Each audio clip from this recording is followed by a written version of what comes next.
Is Red One a new Christmas classic or just a big lump of coal?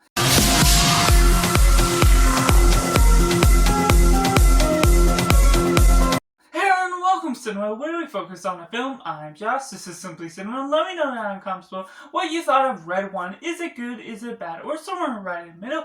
Make sure to be respectful of others' opinions. Make sure to like this video if you enjoy it. Subscribe if you haven't already to join in the film culture community where we talk about the love of cinema as a whole and getting right into the synopsis. When Santa gets kidnapped, a North Pole security guard must recruit an infamous tracker in order to save Christmas. Taking it right into positive, this is a film that certainly can work for certain people. It's a family fun film that really can be taken lighthearted, and it's a no-thinker as I would describe it, where you can't take certain things seriously. The things that go about along the way, it may have certain problems here and there, but being able to enjoy it as this Christmas fun film, it can just really lighten the mood. Depending on what type of humor you're into, this could really work effectively with the nature of how it flows along, and the story can be quite interesting at certain points. Dive into emotional beats that deals with fatherhood, deals with other things that's all going on, being able to see the imagination, being able to see the lens that's what Santa sees within children, within adults. So just the imagination that can really be brought about.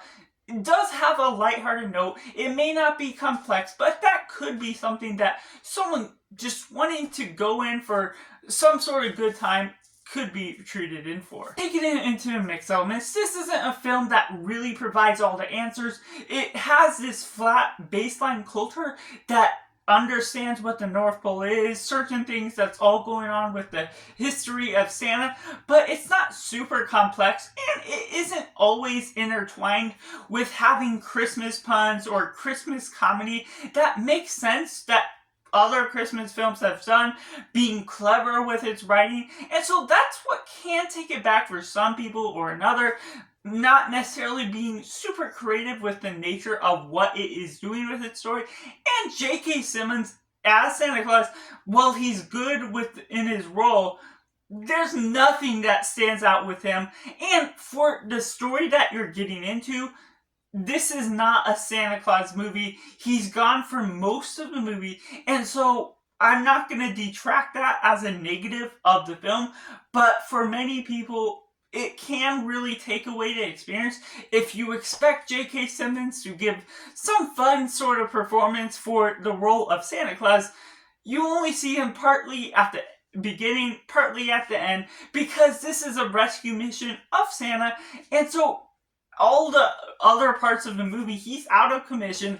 So just knowing what to expect going into this film, it could really throw people off depending on if you're into the humor, if you're not, and also the general logic of how situations can turn out at the end of the day. Which takes me right into the negatives, to which there's some parts where the CGI can really detract from the film.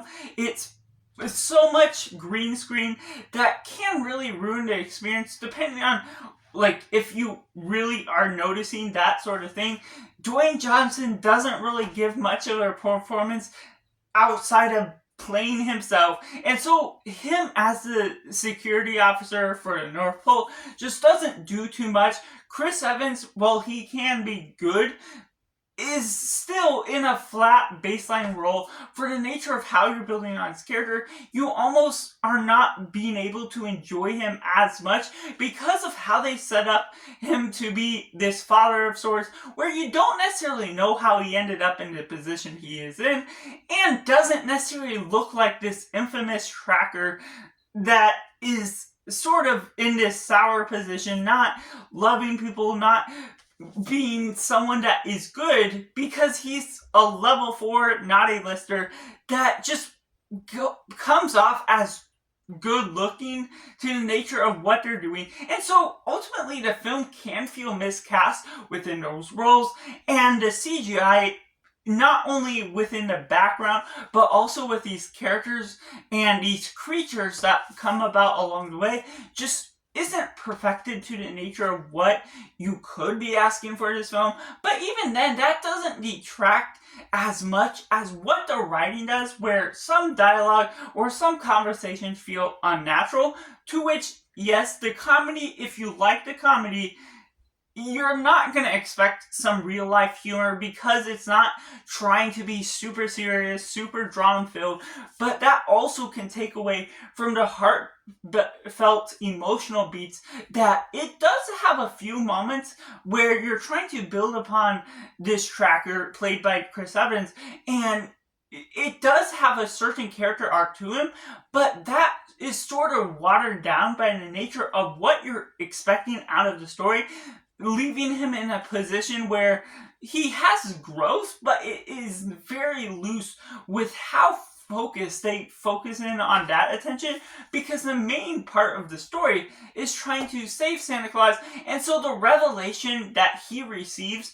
as someone is sort of forced, sort of contrived to the nature of how people get out of certain situations, certain logic to the film, or certain parts of the magic that aren't fully explained. And yes, you can say it's magic, it's not going to be fully explained, but that's sort of a loophole to get out of any sort of situation, to not write something smart, not make something that makes it more unique as a Christmas film. While it may have the humor, which I didn't personally find attaching to my personal take or taste on humor as a whole, I wasn't finding it very hilarious, but that's a hit or miss for whoever is part of it. Like I said, there's still humor that worked effectively for the rest of the theater, but for me, just what I was getting out of the film, it personally just did not attach to me, especially with the way the story is flowing. I was trying to give it the benefit of the doubt with how it started, with how it flowed on throughout, but there's certain parts with the fatherhood, you're getting introduced to most of the characters within the first 10 minutes, which can be good for the hook that you're wanting to get attached to, understanding the characters, but the fatherhood part, which can be a heartfelt part of the movie, is only touched upon at the beginning, about 45 minutes in, and then around the ending point, and so that's where it really loses. You have to be reminded of that situation, and so it doesn't have the emotional blow of that subplot that's really taking place within the movie, which really can detract from the main subplot as well, that's just all going on throughout the situation that really just feels forced throughout. While it can have certain moments here and there, just the way that it sort of forces its way through contrivances, other thing that pulls things out, pulls the strings in a way that just feels cheated upon. It is just something that is lighthearted, yes, it's doing its own business, being its own thing, but that doesn't necessarily bring about something intelligent as a Christmas film that doesn't bring the festive cheer at the end of the day. But I'd love to hear your personal thoughts on Red 1. Was it good? Was it bad? Or somewhere right in the middle? Be respectful of others' comments down in the comments below. Make sure to like this video if you enjoy it. Subscribe if you haven't already to join in film culture community where we talk about a lot of cinema as a whole. So that's just all, and make sure to do yourself a favor and go watch a movie.